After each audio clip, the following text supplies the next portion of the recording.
what you'll learn about me is I never, ever, ever make a move unless it's going to make me win. Awesome, dude. Well, my name's Adam, and this podcast is about you and your journey in music. I know you have a big career in obviously in sports, with your dad being a quarterback and you going to college for sports and everything else. So we could talk about that for a minute if you don't mind, and then obviously about your music Bro, we can journey. talk about whatever you want to talk about. I just have one question. Am I allowed to cuss? Yeah, you can say whatever you want. Okay, sometimes it slips and I feel bad sometimes. No worries, man. Sweet. Do not worry about it. Hell with all y'all. There you go.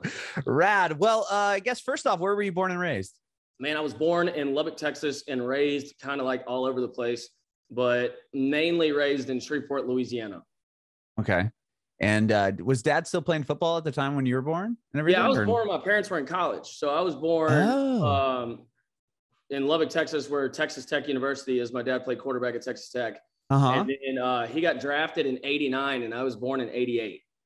Oh, wow. So I went through his entire, of all my siblings, I'm the oldest. Of all my siblings, I'm the only one who kind of like fully remembers the entire thing. Interesting. That's amazing though. Yeah, he moved a lot, bro. I was going to say, you were in San Diego. That's where I'm originally from. Yeah, when he got drafted in the second round to San Diego. And then June Jones left and went to Atlanta. So my dad went to Atlanta. So he moved all the way across the United States. And then June got fired and Jerry Glanville took over. And when Glanville took over, my dad went to Houston, then back to Atlanta, and then to New Orleans. And then when he got to New Orleans, I was like 5th grade at that time. And I told my mom, and I was like, hey, I ain't moving no damn more, dog. Like, pick a spot and we staying. Like, I ain't going nowhere. And then we just stayed in Shreveport. Okay. So then you just ended up being there from 5th grade on. Yeah, I did 5th grade twice, but yeah, 5th grade, 5th grade on. 5th grade and then 5th grade and then on. Yeah, we called it 5. We called it 5+. Okay, there you go. Oh, awesome. Well, so you actually remember, I would imagine, then going to the games and everything else, like the football games. Absolutely. That's cool. I remember sitting in Deion Sanders' locker as a kid. I remember Andre Rison and MC Hammer coming into locker rooms. I stole Ricky Williams' Heisman Trophy for a day. That was fun. Wow, that's so rad. That's so cool. And what about music? When did you get into music? Man, really and truly about 2 years ago. Wow. Okay. Yeah. And that's when you moved to Nashville, right? No, we moved to Nashville about 7 years ago. Oh, okay. So this is before you moved to Nashville. Yeah, we moved to Nashville. Me and my wife moved to Nashville when we were doing, her mom had just gotten a job up here and she's like a traveling nurse. And so somebody had to take care of her 2 little brothers that are, one was in high school at the time and the other one was in middle school at the time.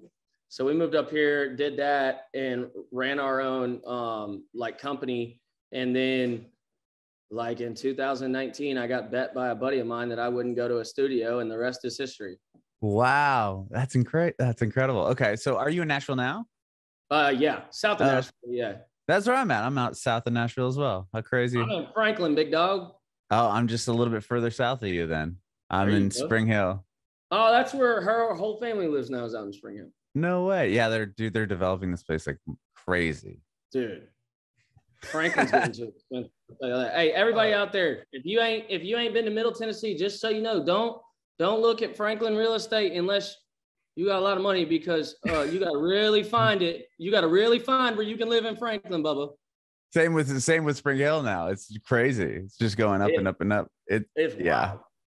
If you're moving here, go to Columbia or further south or east. Or go up to Goodlettsville. Goodlettsville's got a lot of nice houses up there right now for cheap. Oh, wow. Really? Okay. So I've only lived here for a little over a year, so I can't really talk. I'm from San Diego. I was born and raised there. And then I was reading that like about you and I was like, oh, I remember his dad's name. And I'm like, oh, he played for the Chargers. There we go. Yep. That's before they got the cool new uniforms. And well, now they're in LA, so no one cares about them anymore. Yeah. Hell with the LA Chargers. Exactly. Wow. Okay. So you said 2019 is when you went to the studio for the first time, and then it went from Yeah, there. man. My music story is weird because like Okay. I got really lucky. And like I tell people all the time, like when people are like, tell me about your journey, and I'm like, bro, you really don't want to know because you're just gonna end up getting pissed off. Like, well, I want to know. but I'm just talking about random like artists who want to talk about it, you know? Yeah. And like I got really lucky, bro. Really, really, really lucky. Now I worked my ass off, but I got really lucky after my first year. Okay. So where does it start? Well, okay, real quick, just to rewind a bit. So you were doing like through high school, middle school, everything. You played sports. That was your thing, right? Baseball and football. I was a baseball player, football player, and then I played a little bit of basketball in like middle school and some high school. Okay. And you didn't play piano, guitar, anything like that? No. Growing up, never interested in picking up an instrument like that? No, I mean, I sang songs at talent shows and stuff like that, but like, oh, you did? Yeah, but I mean, never like to where it was, oh yeah, this is what I'm doing. Because at the time it was like sports or nothing. I didn't know anything else. But to even just get up and do a talent show, that shows. Oh, dude, I have no courage. fear. I have no fear of anything like that. Okay. When there's a crowd around, I'm in my like element. Like I tell people all the time, there may be better singers out there than me, but there is not one person on planet Earth that'll beat me on stage. And I will go compete against any one of you bastards out there. There ain't none of y'all that can beat me. So when was your first talent show? Do you remember what song you did? Yeah, 5th grade. I did I Believe I Can Fly, Space Jam. Wow. Okay. Right out the gate. 5th grade 1 or 5th grade 2? 5th grade 1. 5th grade 2, we didn't have a talent show that year. Wow. So you just fresh to town, probably didn't know a whole lot of people, and then you just jump up and do the talent show? Yeah, pretty much. Wow. Okay. That's incredible. I mean, dude, like, it sounds stupid, but when it comes to a crowd, I treat everything like football when it comes to like all my shows or, you know, anytime I'm playing like gigantic concerts and, you know, the mud bogs and places like that. Like, to me, I treat everything as if I'm going into game day for football. How would I train to get to that game Monday through whatever until the, you know, show day? And my whole thing is treating it like a game has always put me in a comfortable position underneath lights. So I've never feared the lights. I've never feared sounds of the crowd. I've never feared if people are going to like it or love it or hate it or whatever. Like, it's just, you know what? I grew up with my dad getting cheered and booed, so it really doesn't bother me. Yeah, I'm sure that the discipline as well comes from playing sport, especially at that level, to play at Texas Tech and you played where New Mexico as well. Yeah, so out of high school, I was a All-American, 2-sport All-American in high school, and for both football and baseball. Yeah, wow. I had offers for football at, I don't know, 87 schools. Wow. I had like Notre Dame, LSU, Florida, South Carolina. Shoot, that's basically crazy. everybody. Yeah, all the everybody in the big SEC. stuff. Okay, wow. Except for Alabama and Vanderbilt, because Vanderbilt looked at my transcripts and said, "Hell no." But I chose New Mexico State because I figured, you know, I'll get there and I'll play early. You know, I wasn't the biggest dude coming out of high school playing receiver. You know, I graduated at like 5'9", 165 pounds, but I set almost every Louisiana receiving record. Wow.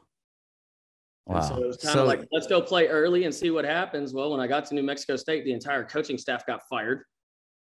Okay. And so me and my wife moved to Scottsdale, Arizona after that. I went to junior college for 2 years. And probably the greatest move I ever made in my life was going to junior college for 2 years because it taught me how to be an adult. And then after that, it was Texas Tech. And then you played football at Texas Tech as well? Or did you, I was on roster at Texas Tech for both sports, but I had 2 surgeries. Oh, I had a shoulder surgery and a knee surgery. And so my little arrogant ass after that, I said, you know what? I'm going to rehab and just go pro. And then I just went pro. Oh, wow. Okay. And what was that like? I mean, geez, it was cool. That's insane. Okay. Yeah, I mean, I decided one morning, I'll never forget. I told Ashley, I said, I'm just gonna go play arena ball, and she was like, "Wait, what?" And I was like, "Yeah, I'm not going back to school. I'm just gonna go play arena ball and then go to the NFL after that." And then my first tryout in the arena league, I got a contract that day. Oh my gosh. Arena league's like what, 50 yards? Is that kind of the different? It's different, right? A bit. I mean, some fields are different because some fields are set up more like hockey arenas, and then some are more squared off like your normal football field, right? Mm-hmm. So like some are like 60 yards wall to wall, and some are like 50 weird measurements, like 52 and a half. Weird. Because and the rules are different, right? Everything's kind of different. Yeah, I mean, it's different because it's kind of like the Canadian Football League rules. You can have guys running in high motion, running forward towards the line at the start, which the CFL does that. And then I guess the only difference in the rules in comparison to NFL would be that. And when you touch the wall, you're out of bounds. Okay. And there's first downs and everything, or you just kind of go for it, right? Yeah, there's first down. I mean, there's yardage markers, everything. But the thing is like 2 first downs, you should already be in the end zone. Yeah, right. That's what I was going to say. It's kind of short in that sense. Yeah, and so like I played with the Allen Wranglers when Terrell Owens was on the team. Wow. Yeah, and then I played with the New Orleans Voodoo and the Nebraska Danger. Okay. And then they're just off topic now because I'm curious what you think about this new football league that just started. And all the games are in Alabama. Yeah, right? They're all in Alabama. Stupid. Okay. I'm gonna tell you why. I'm gonna tell you why I think it's stupid. And people are gonna be like, well, at least you had an opportunity in the arena league to be able to keep playing, blah, blah, blah. Yeah, I did. But the issue is my issue isn't with the players chasing a dream, right? My issue is with the fact that you're with a league that is not proven to be stable. So you are not proven to be able to get your paycheck, right? Oh, that's a good point. And so your healthcare matters. So let's say a team goes bankrupt. Well, they are no longer responsible for covering anybody's healthcare if they tore an ACL or, sure, God forbid somebody pinches a nerve in their spinal cord and they can't walk. Like, right. They're going to have to take people to court for all that. And so I don't like leagues like that. But Pat McAfee the other day on the Pat McAfee show said something that was absolutely genius that I think these leagues like the USFL need to really start doing is turning these leagues into reality TV shows. Oh, that's a great idea. Because now you're putting, whether your game does well on Fox or ESPN or ESPN2, it doesn't matter now. Because now you're getting people to pay attention to the actual storyline of said player. And that player may get a shot at the next level, regardless of what the league does, because now he's got a fan base that surrounds him that says, I want him to go here. Right. It's almost like you become like an influencer of some sort. Yeah, kind of. Because Pat McAfee was talking about that.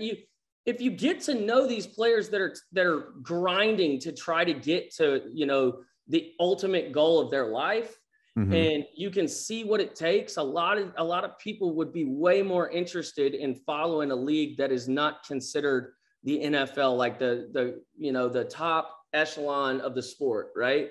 So you got to give people a little bit more than saying, hey, football season's over for the NFL, but we're going to start this other season now. So pay attention to our shit while basketball playoffs are going.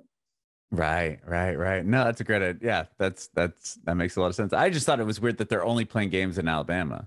Like everyone's got to go to the same field. Well, the thing is because they couldn't afford stadiums all the way around. That's a good point. Yeah, I guess, especially for like what you said, a league that isn't proven itself. Why would you put up $1 billion stadium? But you got to think about if you've got 7 teams or however many teams are in the league, right? Yeah. If each team is paying a percentage of that lease for that stadium, now it costs the ownership groups of those teams nothing to make money, right? And just to fly them out there or whatever. Their advertising dollars are going to pay for everything. They don't care about the ticket sales. Why do you think you never hear about any type of ticket sale at that place? That's a good point. Everything's a business in football, man. People don't understand, like, every aspect of football is a business. And it's the one sport on planet Earth that each individual player is their own business, but they have to play together as a team to succeed. So now you're taking 53 active men, right, in the NFL and saying, y'all are all individual businesses, but please play together so we can go to one common goal.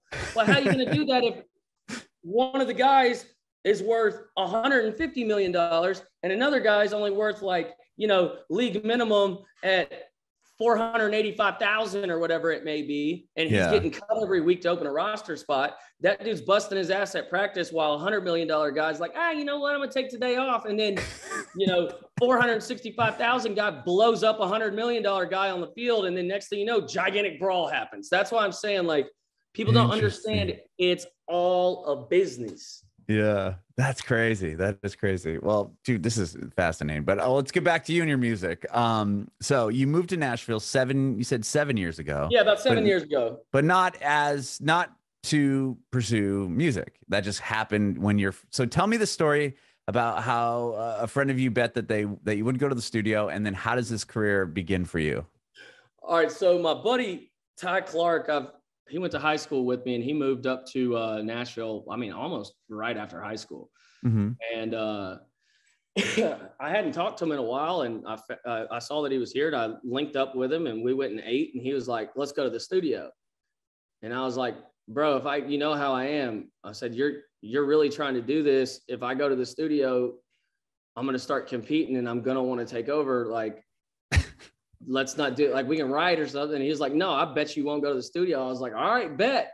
And we went, and sure as shit, I fell in love with it that day, and I never looked back, and it's all I wanted to do. Wow. When you went to the studio with him, did you try to cut a song, or like, how did I did. it even begin? I cut a song called It's Been So Long that I think is still on Spotify. It was the very first song I ever did.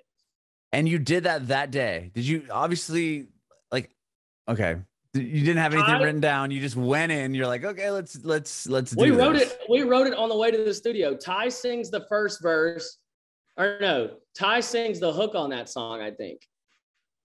Okay.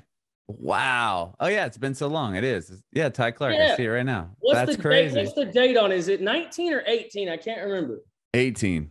Yeah, so 18 was the first time I went to the studio. Oh my gosh. Wow. And then the song, you put it up on Spotify, and then it does pretty well. I mean, especially for just right out the gate. I had no idea. I had no idea what I was doing. I just put it up on the little, like, TuneCore thing and let it go. I didn't even talk about it. Like, I had no idea.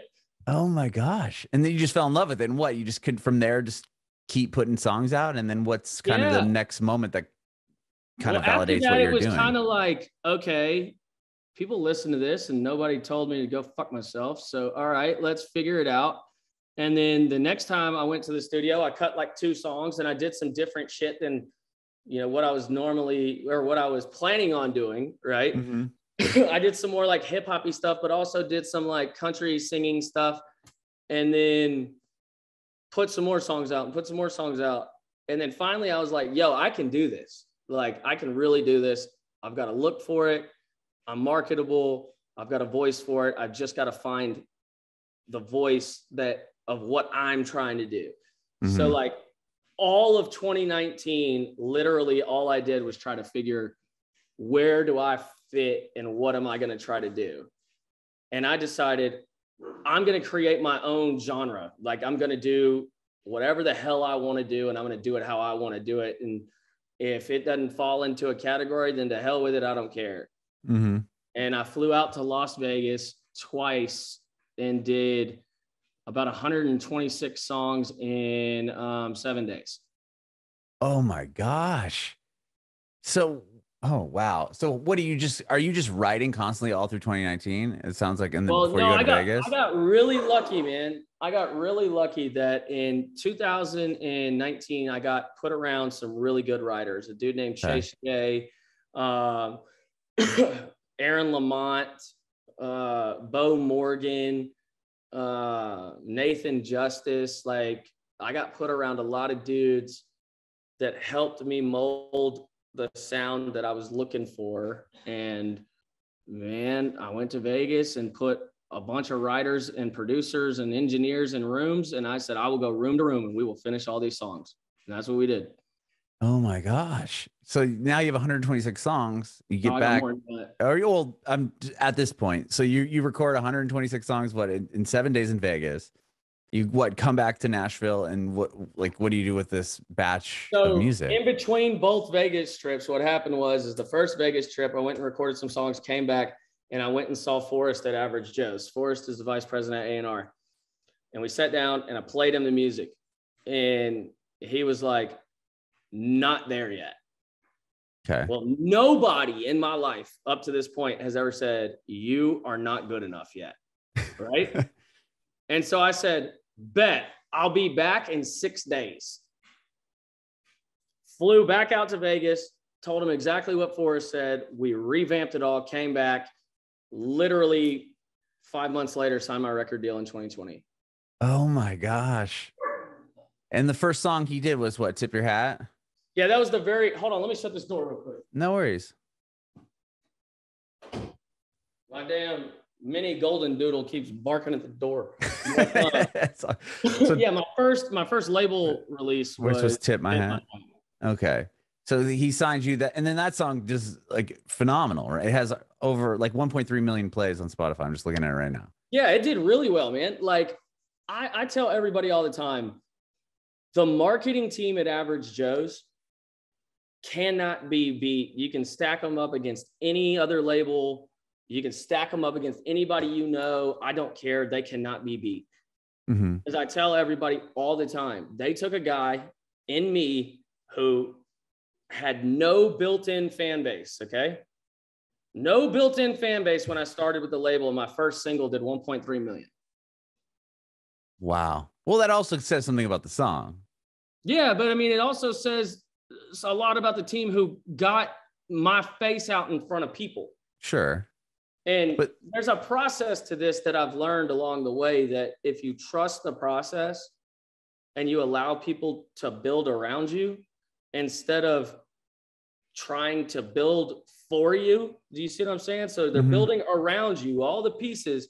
They're not directly just building for you, because there's other pieces that have to go around you, right? Mm-hmm. And then at the end of the day, you all build together. That's what I love about it, man. Mm-hmm. It's kind of like, it goes back to your sports, right? I mean, that's what it was. We're a team, bro. We are a team, 150%. And that probably helps out even in the studio, instead of having the like, okay, this is my thing. It's all going to be what I'm doing and what my choices. I would imagine that helps quite a bit when you're in the studio writing the songs, also kind of letting other people lean on other people. You said you have like co-writers. Yeah, well, I mean, the deal is like now I go into the studio, and like one of my best friends is Brian Martin and Lenny Cooper, and they're out there killing it every single day. John Connor, everybody, we're all killing it. And I've learned that there are songwriters who are good at songwriting for a reason. Let them be songwriters. Don't step on, like, I consider Brian Martin like the Tom Brady of songwriting, right? Mm-hmm. All right. I would be like, I don't know, the Colt McCoy of songwriting, right? I'm not going to walk in there and be like, no, Brian, that's not right. You know, Brian educates me so much, but I also get to educate Brian on certain aspects of songs that he's trying to put a little more flavor in instead of just being more outlaw country, right? Mm-hmm. So we all kind of lean on each other, man. And it's really cool because the dynamic always works fast. It's never wasted time. And that's probably good for your personality too. You know, quick, hard work, get in there quick, do it. I can't do it, bro. I can't do it any other way. Like, it sounds like I'm just going up and like to do 126 songs in 7 days. I mean, obviously you're in there with a mission. A lot of people get pissed off at me whenever we're like, when it's project time or something, because I'm like, I will sit in here and lock this door and not leave here until we're done. Y'all want to go to bed? Go to bed. I am ready to go, because my job is to provide entertainment to the people who watch me and also provide more entertainment so the people who hate me can hate me more. Like, that's my job. And if I'm not providing that entertainment, I feel like I'm letting people down that rely on me for that. And I won't do it. I refuse to allow that to happen. So when you come back, I'm just trying to timelines here. So you got signed with Average Joe in what, 2020 is when you put that first song out with them, not your first song, but with them, with Tip My Hat. Yeah, it was the end of 2020. Okay, so during the pandemic period, how did that affect you? Was it just like, okay, well, now I got a bunch of downtime, let's go as far as writing and putting songs together? The pandemic didn't affect me at all. See, this is what I tell people all the time. I got lucky as hell because I signed my record deal in the middle of a pandemic. When most people would say the opposite of that, right? Most people are like, well, I couldn't get an opportunity because of the pandemic. Bullshit. You just chose not to go out there and go get it. Yeah. No, I hear you. Well, I can't, you know what I mean? Like, I don't know, man. The pandemic to me, and I'm very sensitive to people who lost people during that time, because, you know, it's a real thing. I'm not going to sit here and be like, fake news. It's horrible. It's a fucking real thing, and it's bad, bro. But like, so was H1N1. So was malaria in Africa every single day of the week, right? Mm-hmm. We're going to lose people all the time because of disease. And there's going to be disease that people get, you know, that people freak out about, and it's going to turn into a pandemic or epidemic or whatever. But it's a matter of how people respond that allows them their life to either be stagnant or their life to move forward. And I chose for my life to move forward during the pandemic. Mm-hmm. And do you submit, like, off of that, like getting signed, you said that was toward the end of the year. You put a record out recently with Ride For Me. And that album was that some of what you had done with those 126 songs, or is this, no, that's all that in the stuff. past? So yeah, you're just moving forward and forward and forward. Well, see, that's the funniest part is like, of all those songs we did in Vegas, the only one we've put out from the Vegas songs was Ride For Me. Oh, interesting. Now, I've got some really good ones, in my opinion, that are still kind of like sitting in the coffers of it, you know? Mm-hmm. But like, I don't know, Forrest called me, well, when was it? Probably July 2021. And he was like, hey, you're going to Florida to work with Mako so we can get some songs done. I was like, okay. Flew down to Florida, recorded the album, came back home. Wow. So how long did it take you to put the record together? Aside from Ride With Me, all the other songs were done in that Florida trip? Yeah, in 3 days. Oh my gosh. That's incredible. We shot 2 music videos during that same time too. In 3 days, you recorded the whole record and shot 2 music videos. Oh my gosh. And what about went to the beach? And went to the beach. What about live shows? Was that something we play all the time, bro? Yeah, but when did you start incorporating that into your life? Let's see. And you being from the area, you'll understand how crazy this is. The listeners recently from the area. Yeah, but you'll still understand how crazy this is. Okay. Listeners may not, but your reaction will kind of give the listeners an understanding, I think. In 2019, my very first, it was November 2019, I think. My very first live show I ever did was Whiskey Jam. Okay. Wow. Right? Yeah, sure. There should have been absolutely no reason why that was my very first live show. Yeah, that's crazy. Okay. And then 2020, I played shows like as much as I could just with the pandemic and stuff. Right. And then 2021, man, it just took off. Like I did probably 7 shows in the Nashville, Franklin area. I did a bunch of shows in East Tennessee, a bunch of shows in North Carolina, and a bunch of shows out west. Mm-hmm. And I was like, hell yeah, I love this. And then this year it's been crazy. Like I'm about to go to the airport in 45 minutes to get on a plane to go to Dallas to play a show in Dallas tomorrow. then Lubbock, Texas on Thursday, then Tahoka, Texas Friday and Saturday. Oh my gosh. Wow. Wow. And these are, I mean, obviously to support the record, but are you on like where are you playing? Are you playing with another artist, or is this all your headlining shows? I'm headlining on the Dallas show on Wednesday, and that's like my little Pave the Way tour. I got Philip Good playing on that, and I've got Ty March playing on that, and then also Lenny Cooper plays when he can get out on it. And then the Tahoka shows, I'm playing with Justin Champagne, Savannah Dexter, FJ Outlaw, and Bez Believe. That's awesome. That is so awesome, man. And you said that's where you shine too. I mean, you not only with the records, but that's your element, right? In the live setting. Oh, I love it. The live shows is my favorite thing in the entire world. And I love opening for people like Justin. I love opening for Justin. Colt, love opening for Colt. I've opened for Colt plenty of times. Love it. Like, I love headlining, which is cool, but I love opening because I can walk out there, show out, and not have to worry about shit. I don't have to worry about selling a ticket. I don't have to worry about nothing. Right. And I just go out there and jam, dog. That's amazing. With you said "Ride for Me" is the only song from the old sessions. Why is that the one that made it onto the record? And it's obviously the title of the album as well. Funniest part is the label didn't want to put it out. Really? This is what's badass about Average Joe's, dude. And this is why I was telling you we're such a good team, because the song that was supposed to come out before that time, in my opinion, wasn't as strong as "Ride for Me." And Forrest was like, no, I don't think we're going to go with "Ride for Me."